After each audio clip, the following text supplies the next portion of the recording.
राजस्थान के एक छोटे से गांव शिवराजपुर में लोग मानते थे कि अमावस्या की रात बहुत खतरनाक होती है। उस रात घर से बाहर निकलना अशुभ माना जाता था, क्योंकि गांव के पास वाली पुरानी हवेली में कई बार अजीब घटनाएं हुई थी।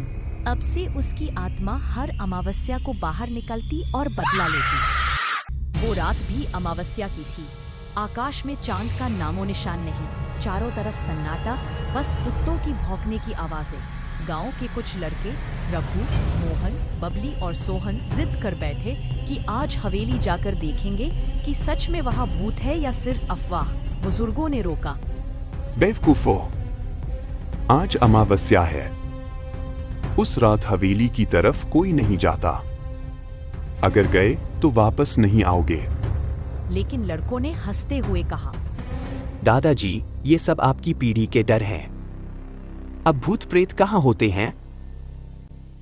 हवेली जैसे जैसे पास आ रही वैसे वैसे हवा तेज होती जा रही, जैसे कि उन्हें कोई रोक रहा है। चारों दोस्त हाथों में टॉर्च लेकर हवेली में घुसे।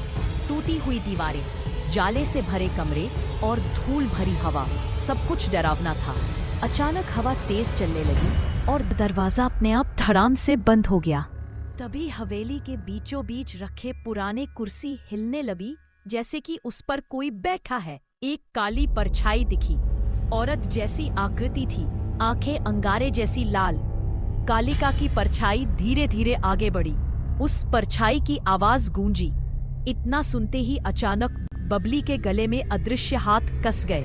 वह तड़पने लगा और कुछ ही सेकंड में उसकी गर्दन पीछे की ओर टूट गई। बबली वहीं गिरकर मर गया। बाकी तीन दोस्त चीख पड़े। अब मोहन और सोहन भागने लगे, लेकिन हवेली के कमरे भूल भुलैया जैसे हो गए थे। जहां भी जाते वही परछाई सामने खड़ी मिलती।